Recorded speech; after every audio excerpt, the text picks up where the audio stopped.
Hello, everyone. Hi. We are live. It is great to see you again. This is our second week in the row live streaming. Yeah. Last week was so fun, so we're going to be doing this a lot more. Today we're going to talk about things to stop telling yourself so that you stop believing them, and what to say instead, Yeah. because you have to know what to say instead. So the big thing is that we all want to shift our reality. We want to create new things. We want our life to go the way we want it to. Mm-hmm. Reality is created by your beliefs, and your beliefs are largely created by your thoughts. Your thoughts come from what you're constantly telling yourself. Mm-hmm. So reality created by your beliefs, beliefs created by your thoughts are created by your words and what you're constantly saying to yourself. So that's why we're getting down to the core of what you need to shift so you can shift your reality. Because a lot of people are running around doing a lot of things like I'm applying for the job and I'm going online to meet new people and doing all this stuff and then wondering why it's not working because you're not boiling it down to the core of the things that you're telling yourself. So this also reverts back to what we talked about last week with the self-help industry constantly telling you that you're broken and that's why things aren't working for you. Well, these thoughts and these words, these things you're telling yourself, are you basically programming yourself to feel broken. So that's why you really want to watch what you're saying and be aware of what's coming out of your mouth. So in case you don't know us, I'm Tara, and this is Wolf, and we're from Soul Intentions. And we work with souls who are waking up, who want to create more health, wealth, and happiness in their lives. That's pretty badass, I think. It is pretty badass. It's a good mission. So let's give you some examples of what this looks like when you have some sort of negative self-talk going on, and how that leads you to believing things that lead you down the road of not manifesting the type of life you're looking for. I know we were talking before we got on live, and you said one thing that phrase you always were saying to yourself. Yeah. One of the things that I always used to say to myself, and I would wear it like a badge, is that I'm an asshole. Mm-hmm. You know, and, She did. and I really, I wore it proud and loud, let me tell you. And I found myself coming into contact with people that had anger problems. There was a lot of conflict. I mean, you name it. It was an issue because I was putting out that energy of being an asshole every time I kept saying it and wearing it loud and proud and stuff like that. Mm-hmm. So, but when I decided to shift it and saying, you know, I'm a loving person, and the variety of people and things that came into my energy field was awesome. It was light. It was beautiful. It was loving, compassionate, and all it took with me being really, really conscious of not saying that anymore and not wearing it like a badge, like it was something to be proud of. So I think what she was trying to say is like, I'm a badass, like you can't screw with me. Yeah. But I'm an asshole started coming out just wrong. Yeah. There was road rage things happening, and I mean, all sorts of different things from you know, like random arguments with strangers. I mean, I was attracting so many different I would say like low level energy towards myself just by saying something like that. And it was amazing how it transformed after I decided that, you know, I'm a loving, caring person. You know, a lot of people like to call me a big teddy bear. I don't get it, but whatever it is, that's what I'm called. But you know, I like to be a kind person. So that's kind of, once I shifted that, it was just like so different for me. Mm-hmm. Yeah. And I've caught myself, and I actually picked this up from a coworker. I caught myself when I was screwing up at work saying, "Oh, that was stupid, Tara. That's stupid. That's stupid. You're stupid." Constantly, over and over again. And I realized that my coworker is always putting herself down and always saying how stupid she is when she doesn't understand something, especially when she's just learning something new. So also be aware that you're picking up phrases from other people around you and then adopting them as your own. And like, I don't think I'm stupid, but if I hadn't caught myself, eventually I would have started seeing that type of thing manifest around me. And another stupid example is I know somebody who constantly says they're stupid. and it causes them not to go out to restaurants because they might not understand the foods that's on the menu, or not going out to certain parties or events because they don't understand it or know it, and they don't want to look stupid not understanding what everybody else there understands. So these phrases that we're saying out loud and in our heads can keep us from living, which keeps us from the experiences of manifesting what we want. So and clearly we want to be able to attract things that we do want. Exactly. You know, so being aware of that little chatter that's going on inside of your head, or even stuff that you're saying out loud, simply being aware is the key here, because, you know, words do attract things. Mm-hmm. They really do. I mean, we've said this numerous of times in some of our other stuff, is that, you know, how you say something, how you pronounce it, the energy you put behind it, the way you feel about it, mm-hmm. it's going to attract some interesting things if you've got the wrong vibration happening with mm-hmm. those words. So, you know, being super careful and like really being aware. Exactly. Yeah. So let's go through, we're going to just pick like 3 or 4 different phrases that we commonly hear a lot of our clients say, and that we work with them all the time to help them shift. The first one is, how about, let's start with, I don't have a choice. You know, I've talked to Tara about this many of times, that I when I hear somebody say that, is so like, I don't even know how to describe how mm-hmm. it floods my mind with so many different things, because I don't have a choice is you simply just giving your power away. Like, this is what's happening and I have zero control over it. Yep. The bottom line is that we all make choices, whether we consciously do it or subconsciously do it. We make a choice. Whether we like our choices is a different story. Seriously, yeah. And I think that's the thing that most people have the issue with, that sometimes they don't like the choices that are presented. But you have to realize that when you do make a choice in your life, it always leads you to your very, very present moment. Mm-hmm. I mean, you sit back, you honestly take a look at things that you decided to do or not to do, because not doing something is also a choice. It's a choice.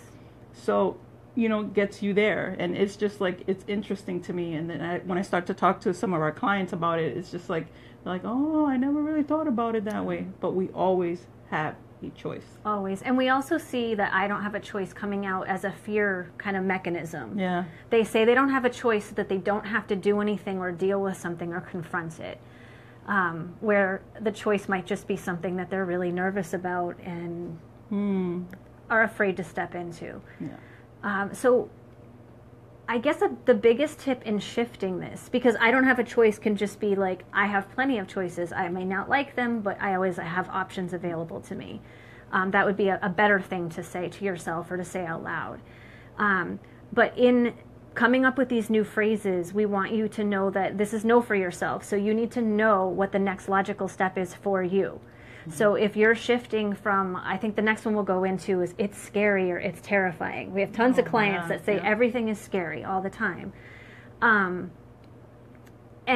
I like to say I'm nervously excited, or I'm curious is another good one to replace it's scary with.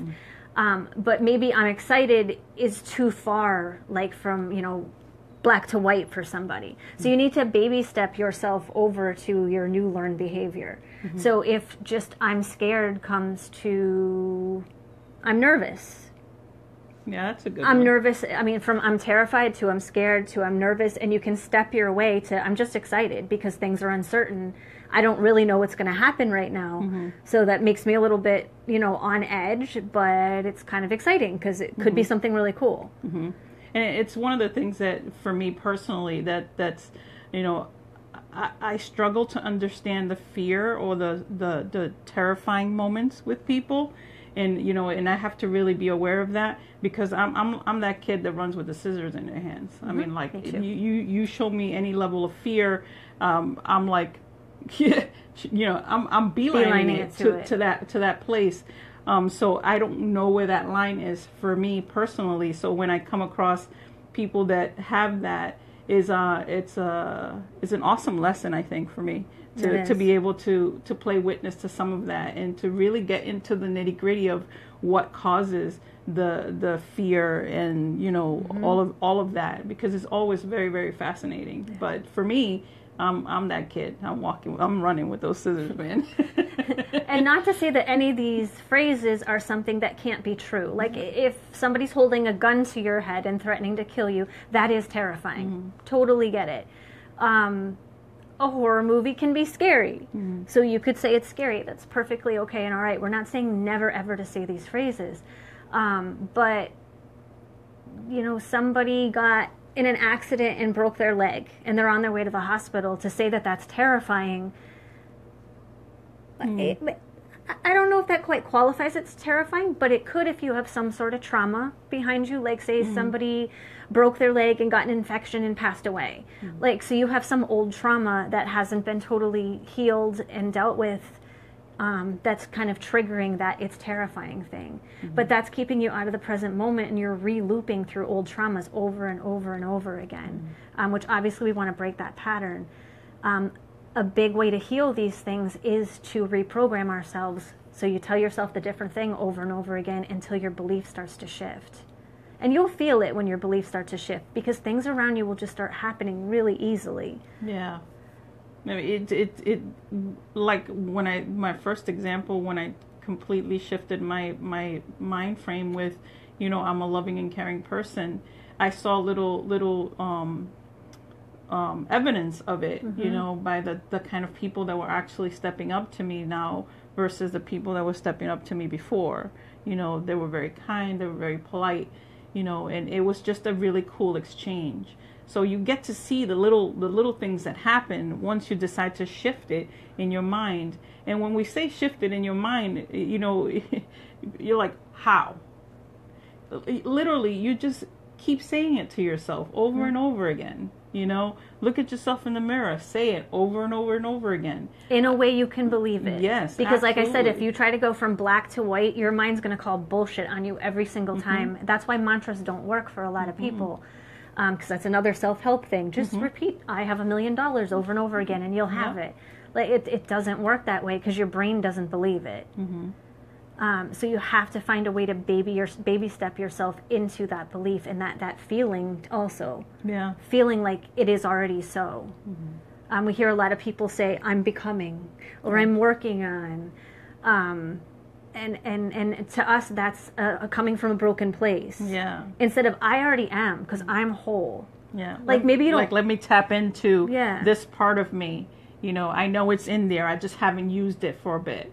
You know, more so than, you know, I need to figure out how to get there. This or get or that. Become that. Yeah. You know, when all you have to do is really, like when we talked about last week, is getting to that remembering space where you can really, really see you, you know, and that wholeness about you, so that then you can take that toolbox and say, oh, okay, I can use this, I can use that, and this is how I'm going to start changing my mind frame. Exactly. I mean, because you might feel broken. You can be whole and feel broken. That's a whole difference, because a feeling is just a temporary state. So we're not saying that you can never feel broken or never feel like something's wrong, that you always have to feel, you know, bright and shiny and alive and badass. It's not realistic because it's not life. So you can feel broken in a moment, but tap into that part of wholeness of you that, like, no, wait, I'm a whole being. I'm complete. I am badass. I can handle shit. I've handled lots of things in my life. Start giving yourself those evidences so you can build upon that, instead of replaying the, I'm broken because this happened to me. And that kind of shifts you from that reactive place to the witness place. Right. You know, and which is, again, you're still going through the same process, but when you're looking at it from a witness standpoint, it's a whole different ballgame. Completely. You know, and that's from your whole place. And we all have that. All of us. We do. So, yeah. Another one, I'm trying, or I'll try. Instead of, I'll do it, I'll try. I constantly get that from clients. Oh yeah, I'll try, or I'm really trying, Tara. It makes me cringe. it's come out of my mouth, and I catch myself on it, and drives me nuts. Yeah. I'm trying as like an excuse, like, yep, I'm well aware that that's what I should do, or that's what I should be working towards, but I need to buy time, or I just need to get you off my back, so I'm trying. Mm-hmm.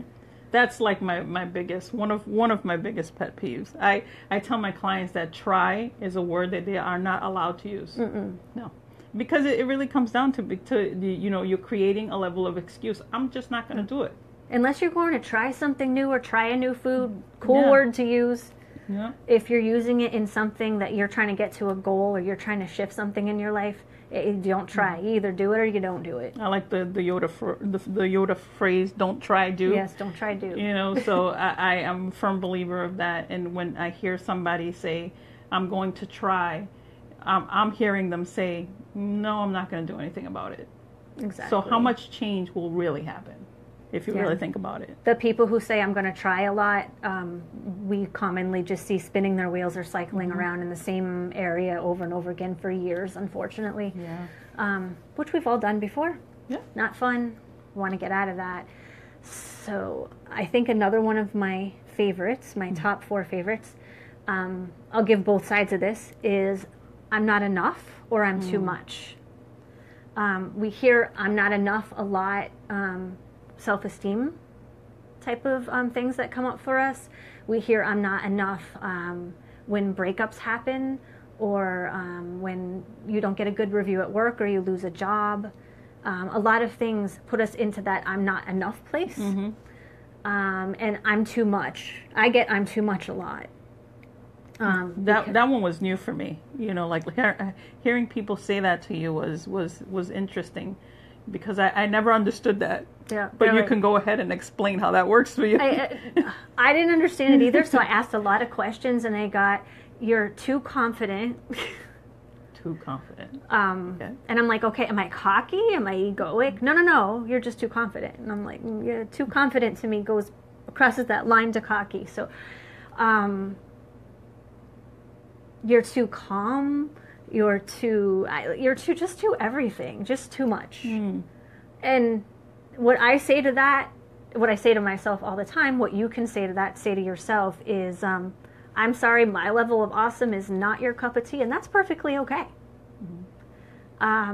That's a good phrase, so find a nice phrase that's going to fit you and just... Yep. I love me. This is who I am. Thank you for recognizing I'm confident, or whatever else they say is too much about you. On occasion, I've had people who we've coached who have said people say they're too much, and it's maybe because they like to talk a lot, or they're needy, or they're codependent, things like that. And when those things come up, they tend to get really overbearing with people and on top of people. And so that's another part of like self-monitoring and watching yourself.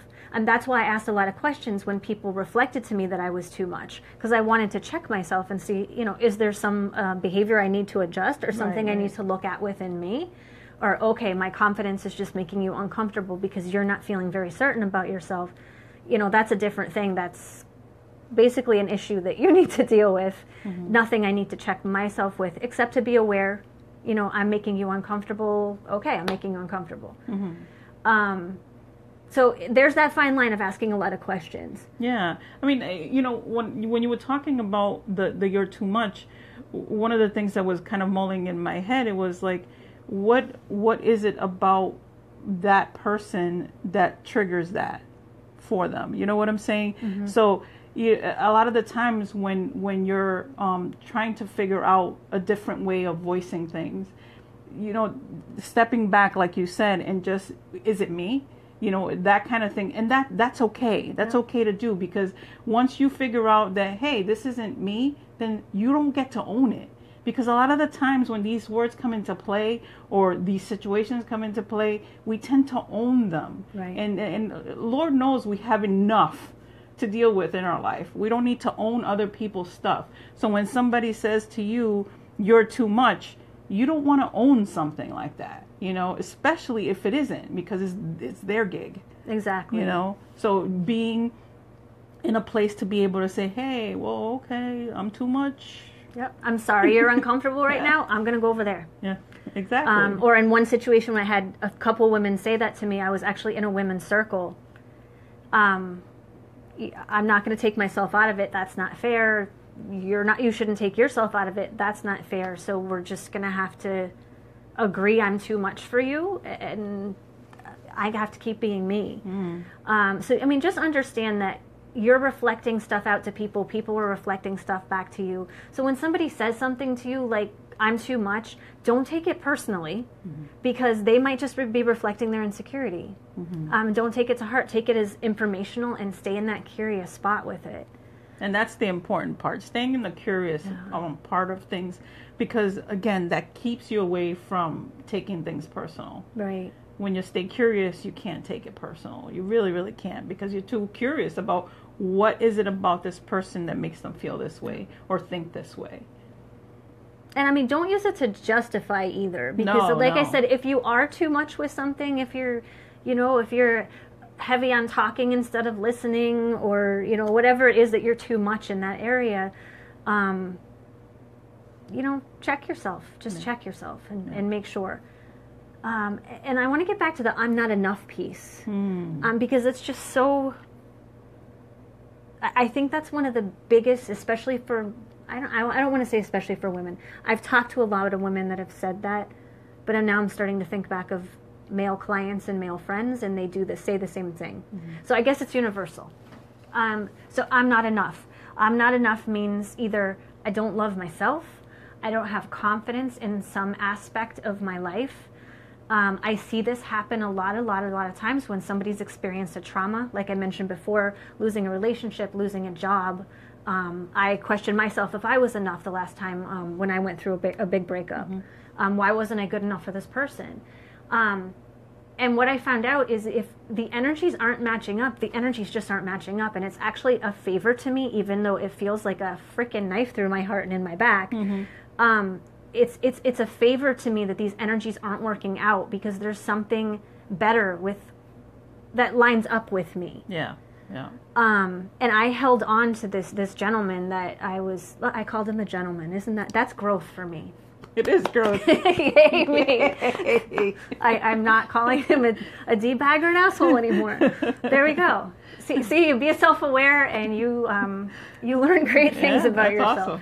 Awesome. More healing has happened. It's awesome. Wow. So realizing that, I totally lost my train of thought.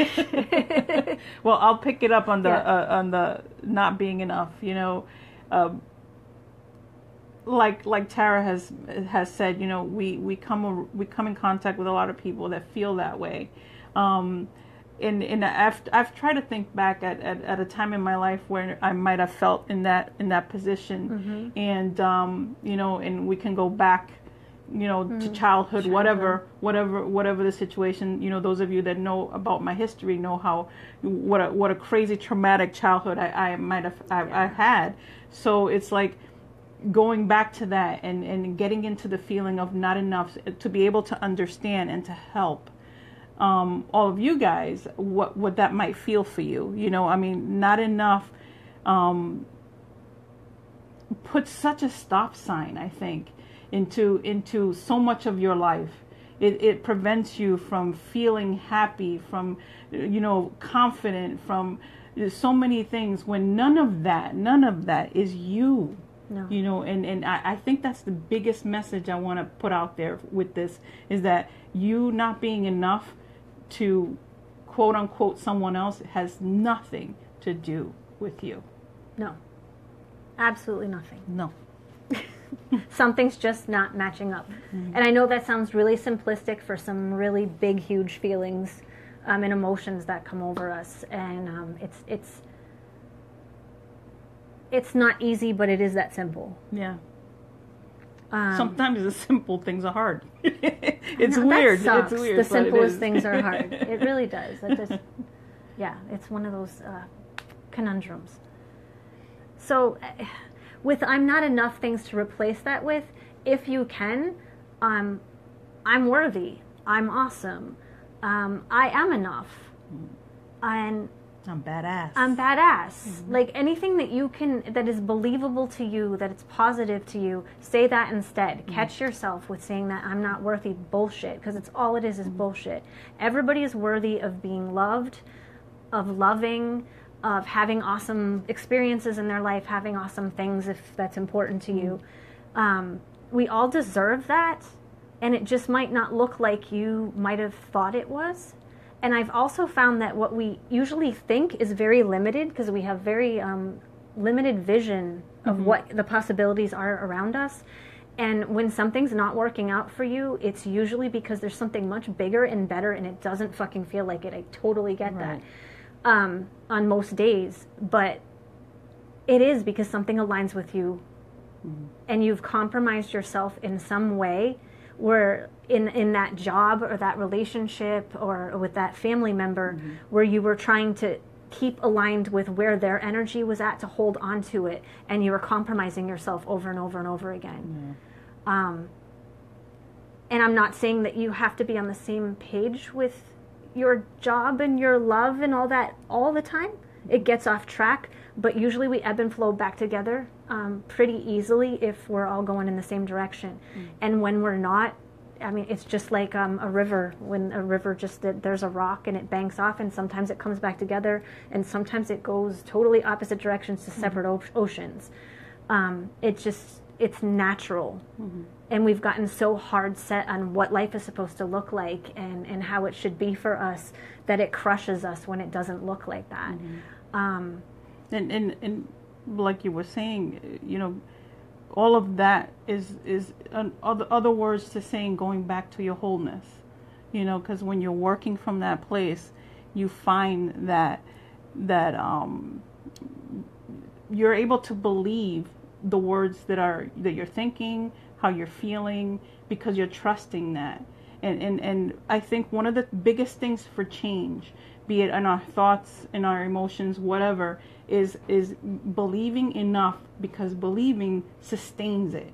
And you want to sustain that happy feeling. You want to sustain that, you know, I'm badass, I'm this, I'm that. You want to be able to sustain it, so you have to believe it. And that was a key thing when you said that. You have to believe what you're saying, and what you're saying to yourself, what you're saying to others, and that way you can sustain it.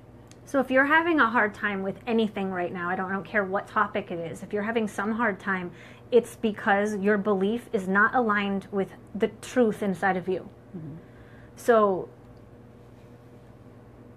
you know, whether you're like working on healing something, or finding a new job, or whatever it is, making more money, you know, finding a new love, or getting over a past one, whatever that is for you, it hurts so bad because some belief you're still holding on to isn't true anymore. And I understand wanting it to be true, because I held on to non-truths, God, for years with something that wasn't healthy for me. And until I started like loosening up a little and opening my mind a little to other things that could be true, and questioning what I thought for sure was true, that's when I started leaving the door open, so to speak, for new experiences and new happiness to come back in. So just try to like loosen up on whatever the story is that you're telling yourself about, you know, the asshole boss, or the asshole ex, or you know, friend that the threw you friend under the that bus, threw you under the bus, or something, stole your money, or whatever that story is. Stop fucking telling it. If you need to tell it to get it out, to vent it, to heal it and deal with it, do it once, twice, 3 times, and then fucking stop telling that freaking story. Because you're re-injuring yourself, and you're reinforcing something that you believe is true but is not a truth for you. And then what do you think you're going to attract next? Exactly. You're either going to attract a very similar situation with different people, or you're going to continue to not have the job, not have the money, and not have the relationship, while re-injuring yourself with the old trauma over and over again. So you need to know yourself. You need to honor and respect how you're thinking and how you're feeling. Pay really close attention to it. As obsessed as we get with all the stuff that goes on around us, I mean, we can all think of something that we get obsessed with.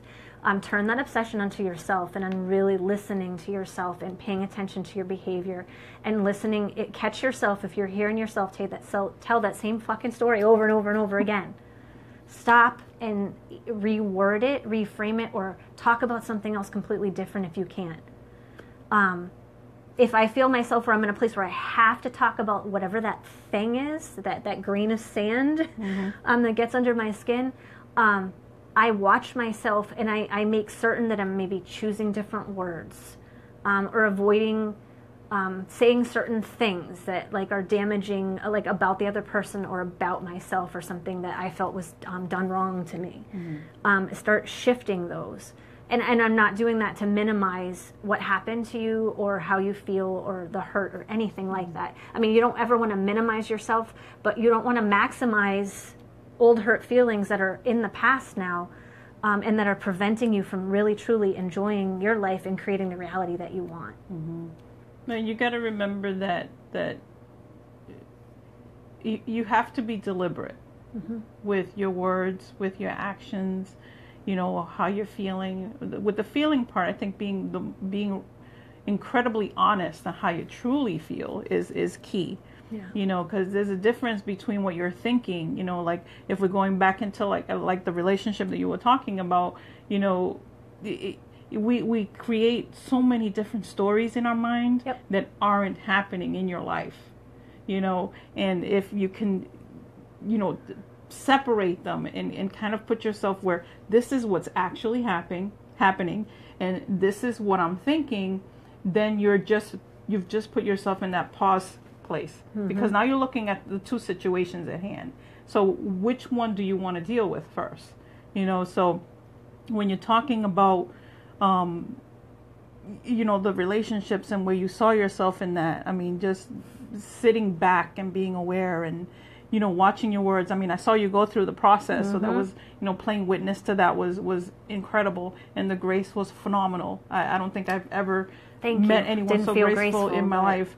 But, and, you know, it just, and it's hard. It is hard to be coming out of something that you felt so incredibly strong about, connected to, trusted, you know, but and then to just try to shift that, you know, you're like, how the hell do I do that?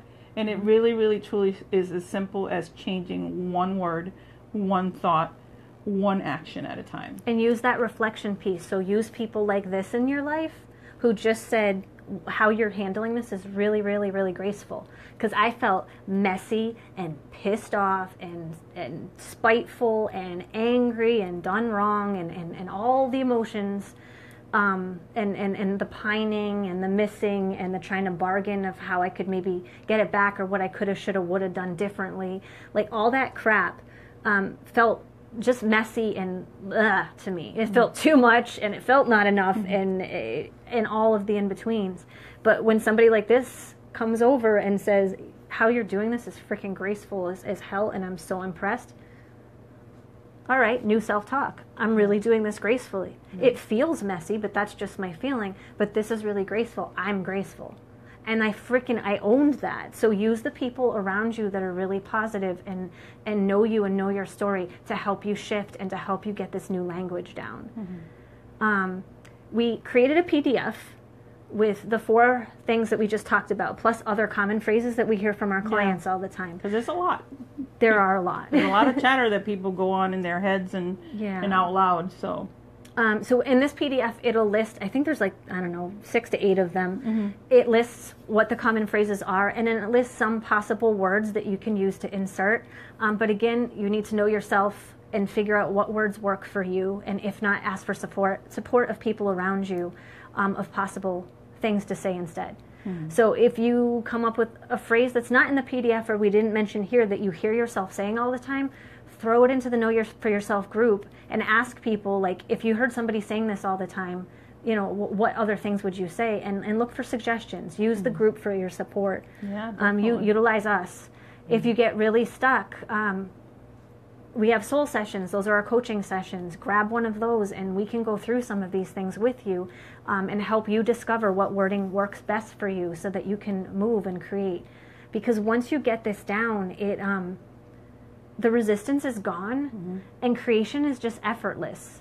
Like Wolf went from calling me almost every day with this, this asshole cut me off. I got in a fight with somebody at the grocery store. I almost decked this guy in the parking lot. And it was this constant stories every day. And I'm like, my God, she's going to end up in jail or somebody's going to she's going to kill somebody. It was just this constant thing. And then that just all went away. Yeah, it did. And I'm like, what happened that it all went away? Oh, I don't know. Because we never know. We're always like, why is this happening to me? Or when good things, I don't know. It's just great. I don't know why it changed. and it, like I said earlier, it changed because I changed the dialogue in my mind. Yep. I was no longer considering myself, wearing that badge of asshole to, I'm a kind and loving person. And it changed it, and you guys might think it's funny, but I literally would had a picture of a little puppy on my dashboard, because little dogs make me really happy. I don't know why. That and coffee is awesome, So and that's what I did. I did little things to shift my mentality, and that putting on that badge, and instead I put another one on that was lighter. Loving, healthier. So and it's like that. It's really, really simple. So yeah. Do you guys have any questions, or is it making sense? Just a little something there so that we know that you guys are still there. Yeah, if you ever have questions, just pop them in the thing and we'll try to get to all of them at the end of everything we're saying. So the PDF, while we're waiting to see if there's any questions, the PDF we're going to put in the group in the, was it called documents? The file section, in the file section of the group. We'll post something telling you it's there. So you can just go grab it there. For those of you that are waiting for the meditation from last week with the relax, reset, that whole gig, we had some software issues with sound and it didn't quite work out. So we have the script. We just need to re-record it. So we're hoping by this weekend. I don't like to do that. This is a new thing. I realize I say fingers crossed all the time. When I want something to go well for somebody or for myself, I always say fingers crossed. And then I found out the origins of where fingers crossed comes from. And it was people making the sign of the cross back in, don't quote me on dates, but back in the 1800s to protect themselves against witchcraft. So I totally am trying never to say fingers crossed because, yeah. So this is perfect. It is so in alignment with something someone else just told me about changing the script. Awesome. Nice, good. Nice. So now you're getting it from multiple places. Sweet. Nice. Thank you for sharing that, Lily Faye. And I love Lily, by the way. That's a grandmother reference for me that is really special. So if you found this valuable, share it with your friends, invite them into the group. Actually, you can't share the live feed because it's in the group because the group is private. Yeah. But invite them into the group, and we'd love to connect with them. And the more people we can get in here to all be supporting each other, the better. So watch your words, change your scripts, honor and respect yourself, your thoughts, your feelings, so you can change those beliefs, so you can change that reality around you. We know you can. It's really that simple. Just relax and don't do so much of that grinding, messy work so often. Try some of this just relaxing and just speaking a little different. Yeah, just go back to the reset, remember, relax. Relax. Because that's the key right there. Yep. So we're going to go relax. Have a wonderful night, and thank you guys for joining us. We really appreciate it. Love you. Good night. Bye.